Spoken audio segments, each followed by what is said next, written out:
Hello everyone, मैं विकास मिश्रा आज की क्लास में आप सभी का स्वागत करता हूं। जैसा कि आप लोगों ने पहला वीडियो देखा होगा जिसमें हमने 2024 अंसाल पेपर सेट नंबर 1 HV का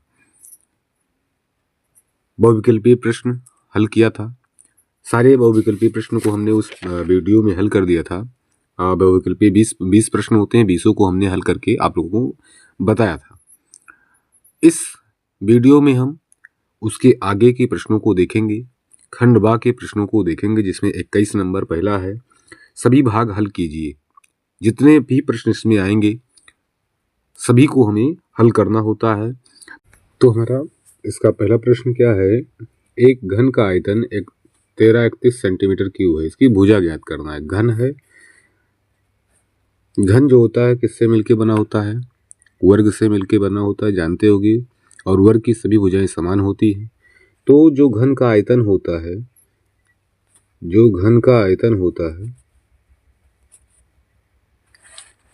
घन का आयतन जो होता है a क्यूब होता है। और घन का आयतन दिया गया है हमें 1331, तो a क्यूब ये हो जाएगा 1331 बराबर a। इसका निकालेंगे तो आएगा 11, a बराबर 11, यही हमारा आंसर होगा इसका। अब हम अगला सवाल देखेंगे, सवाल नंबर दूसरा। यदि द्विघात समीकरण एक्स स्क्वायर, ये एक्स स्क्वायर होगा, एक्स घात 3 नहीं, ये एक्स स्क्वायर होगा। X square plus 3x minus P बराबर 0 का एक मूल 2 हो तो पी का मान ज्ञात कीजिए। मतलब इसमें हमें अल्फा का मान दिया गया है 2। हमें बीटा भी बताना है, क्योंकि बीटा जब तक नहीं पता होगा तब तक हमें पी का मान मिलेगा नहीं, और पी का मान बताना है। या अगर बीटा ना समझ पाओ तो भी इसको रहने दो, बीटा नहीं बताना है मान लो, लेकिन बीटा बताना पड़ेगा। तो अब हम प्रश्न को लिखते क्या है, कह रहा है एक्स स्क्वायर प्लस का 3x माइनस पी बराबर 0। इसे एक मूल 2 दिया गया है तो पी का मान बताना है। तो क्या करेंगे, हम इस सवाल को जानते हैं, शून्यांकों का योग का फार्मूला होता है अल्फा प्लस बीटा बराबर माइनस का अचर माइनस यक्स का गुणांक बटे एक्स स्क्वायर का गुणांक। तो अल्फा का मान 2 है, बीटा पता उनका लगाना है माइनस एक्स, तो ये हो जाएगा 3/1। तो 2 प्लस का बीटा बराबर आ जाएगा -3, बीटा बराबर आ जाएगा क्या, ये इधर जाएगा तो माइनस माइनस का 5 हो जाएगा। अब जब बीटा का 5 हो गया और अल्फा हमारा 2 है, मतलब दोनों शून्य मिल गए। पी का मान निकालने के लिए हम अचर पद का प्रयोग कर लेते हैं, अल्फा गुणे बीटा बराबर अचर पद बटे एक्स स्क्वायर का गुणांक। तो अल्फा हमें दिया गया 2 और बीटा आया माइनस का 5, अचर पद हमारा है माइनस का पी, ये हो गया। एक्स स्क्वायर गुणांक क्या है 1, गुणांक मतलब जो गुणा हुआ, एक्स स्क्वायर में क्या गुणा हुआ 1, तो ये 5 दूनी 10 बराबर माइनस का पी, माइनस माइनस कटा पी बराबर 10, यही हमारा आंसर हो जाएगा। सवाल समझ में आया होगा। अगला प्रश्न जो है हमारा कह रहा है कि यदि cos थीटा बराबर 15/17 हो तो sin थीटा का मान ज्ञात कीजिए। जब इसमें हमें ये दिया है कि cos थीटा बराबर 15/17, अब cos थीटा बराबर हम जानते होंगे आधार बटे होता है कण, मतलब आधार 15 है और कण क्या है 17 है।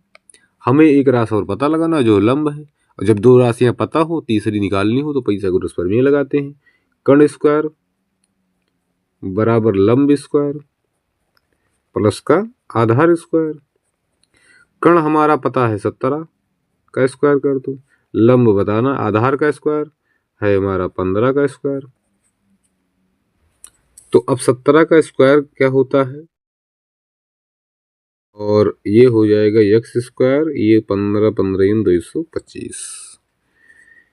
अब इसको हम 225 को इधर ले आएंगे, एक्स स्क्वायर घटाएंगे आएगा 64, एक्स स्क्वायर एक्स हटाना है तो 8, एक्स बराबर 8। जब एक्स बराबर 8 हमारा आ गया, मतलब ये क्या हुआ, एक्स हमने क्या माना था लंब है।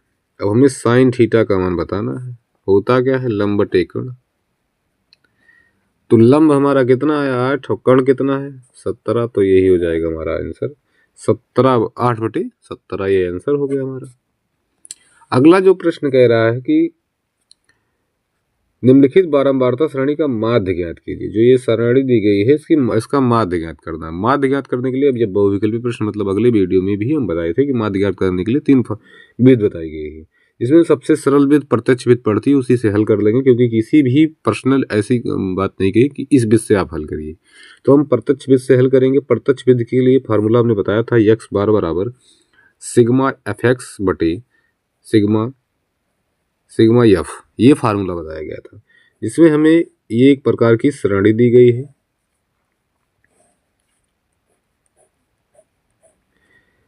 ये है वर्ग अंतराल बारंबारता 0 से 2, 2 से 4, 4 से 6, 6 से 8 और इसके बाद एक दिया गया है 8 से 10। 0 से 2 तक 1 हैं, 2 हैं, 6 हैं, 8 हैं, 3 हैं, ये बारंबारता दिया गया है।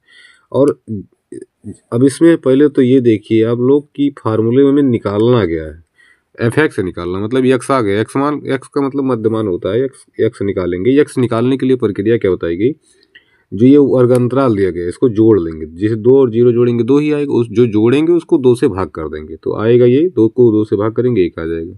4 और 2 जोड़ेंगे कितना हो जाएगा 6, और 6 को 2 से भाग करेंगे, क्योंकि हर समय मतलब उसके निम्न सीमा और उच्च सीमा को जोड़ते हैं बटे में 2 कर देते हैं, बस इतना ही काम होता है। तो 2 और 4 जोड़ेंगे 6 और 6 को 2 से भाग करेंगे 3, 6 4 10 और 2 से भाग करेंगे 5, 8 6 14, 14 2 से भाग करेंगे 7, 10 और 18 2 से भाग करेंगे 9। ये हमारा x मिल गया। अब जब x मिल गया हमारा तो अगला क्या निकालना है, क्योंकि हमें fx निकालना है, तो ये हो जाए, ये fx निकाल लेते हैं। fx मतलब ये f है और ये x है, तो fx निकालने के लिए इसका गुणा 1 1 का 1, 3 दूनी 6, 5 6 पंचे 30, 7 8 7 56, 9 त्रिक 27। हमें फार्मूले में योग चाहिए, सिग्मा का मतलब होता है योग। अब fx का योग तो इसको जोड़ो, सबको जोड़ लो। 7 और 6 मतलब 6 6 6 12, 1 12 और 12 ये 8 20, 20 के 0 2 हासिल, 5 2 7, 7 3 10, 10 10 और 10 2 12, 120 आएगा इसका योग। और इसको हल करेंगे, बारंबारता को जोड़ेंगे तो 3 3 6 6 6 12 12 12 8 20, इसका योग आएगा 20। तो अब हमें फार्मूला x बराबर क्या बताया गया, सिग्मा fx बटे सिग्मा f। अब सिग्मा fx का योग मतलब 120 है और उसका 20 है, काटोगे कितना आएगा, 6 दूनी 12, 6 आएगा इसका आंसर। कितना आएगा 6 आएगा। अब हम चलते हैं अगले प्रश्न तरफ। बिंदुओं -3, 10 और 5, 4 को मिलाने वाली रेखाखंड के मध्य बिंदु के निर्देशांक ज्ञात कीजिए। निर्देशांक ज्ञात करना है, इसमें मध्य बिंदु का निर्देशांक ज्ञात करना है। अब जब मध्य बिंदु का निर्देशांक ज्ञात करना होता है तो क्या करते हैं हम, पहले हम इसमें वो 2 बिंदु बनाएंगे, इसको A मान लेते हैं, इसको मान लेते हैं B। A का पॉइंट हमें दिया गया है -3, 10। B का पॉइंट दिया गया है 5, 4। ये 2 पॉइंट दिए गए हैं। ये है x1, ये है y1, ये है x2, ये है y2। हमें इनके मध्य बिंदु, मतलब ये एक मध्य बिंदु है, दोनों को बराबर भागों में काटे वही मध्य बिंदु, इसका निर्देशांक बताना है। हम इसको मान लेते हैं x और y मान लिए हैं अभी। जब इसका निर्देशांक बताना होगा तो मध्य बिंदु का निर्देशांक जब भी ज्ञात करना होगा तो फार्मूला बताया गया है क्या, x y बराबर x कब निकलेगा, x1 प्लस x2 बटे 2, y निकालना होगा तो y1 प्लस y2 बटे 2। अब हम x1 का मान कितना हमारे में 3 है, -3, और x2 का मान क्या है 5। अब पूरे बटे 2 है। y1 क्या है 10, y2 कितना है 4, 2। ये घटेगा, 5 में से 3 जाएगा 2 बटे 2, 10 4 14 बटे 2, कट जाएगा, 2 से 2 कटा 1, 7 दूनी 14, 7। यही हो जाएगा हमारा मध्यबिंदु का निर्देशांक। ऐसे लगाना है एकदम, बहुत सरल प्रश्न था। मध्यबिंदु, जब भी मध्यबिंदु ज्ञात करने के लिए कहे तो फार्मूला ये लगाओ। अब हम चलेंगे अगले प्रश्न की तरफ। प्रश्न हमारा क्या है, यदि बिंदुओं -1, -3 तथा x9 के बीच x9 के बीच की दूरी 13 मात्रक है तो x के मान ज्ञात कीजिए। मतलब इसमें ये कह दिया कि ये कैसे पॉइंट है, ये A है, ये B है, इसका निर्देशांक दिया गया है -1, -3 और B का निर्देशांक दिया गया है x, 9। इनके जो बीच की दूरी है, ये जो बीच की दूरी है ये है 13। ये दोनों की बीच की दूरी 13 है मात्रक। हमें इस x का मान, मतलब यहाँ क्या मान आ जाए, x का मान बताना है। तो जब बीच और फार्मूला एक पढ़े होगे, बीच की दूरी ज्ञात करने के लिए, दो बिंदुओं के बीच की दूरी d ज्ञात करने के लिए x2 - x1 का whole square plus y2 - y1 का होल स्क्वायर अगले वीडियो में जो है, इसके पहले लेक्चर उसमें है, दो बिंदुओं के बीच की दूरी का फार्मूला। अब हमें d, ये जो दो बिंदुओं के बीच की दूरी दिया गया 13, अब इसमें हम x2, ये क्या है x1 है, ये y1 है, ये x2 है, ये y2 है, जानते होगे। x1 हमें x2 मान रखना है, x दिया गया है, वो x1 का मान क्या है -1, तो ये +1 हो जाएगा ना, प्लस y2 मान कितना दिया गया है, y2 दिया गया 9, y1 कितना है -3, +3 हो गया। 13 बराबर रूट हल करो, ये x+1 का होल स्क्वायर, ये फार्मूला बन रहा है a+b का होल स्क्वायर, तो x² प्लस का 1 प्लस का 2x, यही होगा। हल करके फार्मूला देखना, प्लस ये 9 3 12, 12 का स्क्वायर होगा 144, 13 x², एक ये जुड़ जाएगा, प्लस का 2x बचा और प्लस का 145।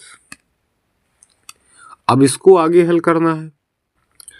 अब हमें कुछ दिख नहीं रहा तो क्या करेंगे, रूट हटाएंगे, तो रूट हटाने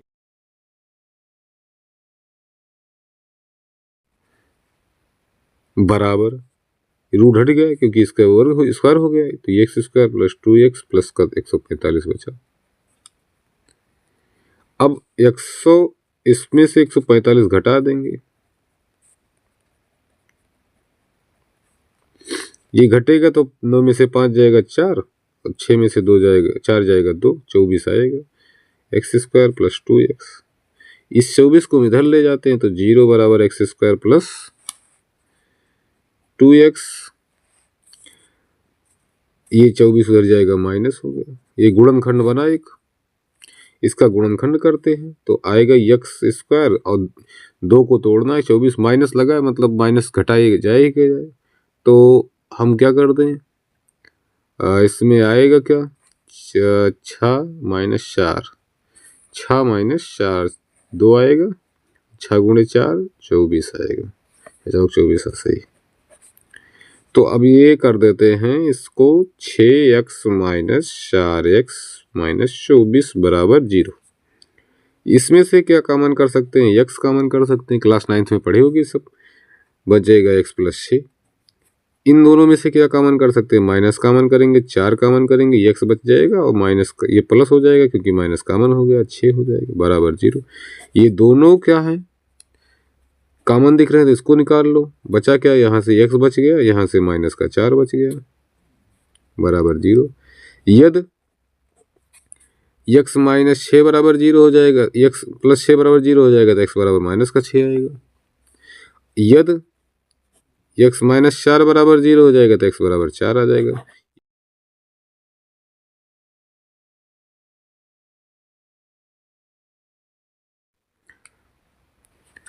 अगला हमारा प्रश्न है, अब हम 22 नंबर पहुंच गए हैं। किन्हीं 5 भागों को हल करना, मतलब इसमें से 5 किन्हीं भागों को हल करना होगा, लेकिन जो कि हम मॉडल आंसर पेपर हल करा रहे हैं सभी प्रश्नों को हल कराएंगे, लेकिन आप लोगों को पेपर में जो है इसमें से केवल 5 प्रश्न हल करने होंगे। जिसमें हम पहला प्रश्न हल करते हैं, दो ऐसे क्रमागत विषम धनात्मक पूर्णांक ज्ञात कीजिए जिसके वर्गों का योगफल 290 हो। वर्गों का योगफल 290 हो। प्रश्न में कहा कि दो ऐसे क्रमागत धन पूर्णांक ज्ञात कीजिए। तो अब दो ऐसे क्रमागत धन पूर्णांक ज्ञात करना है जिनके वर्गों का योगफल 290 हो।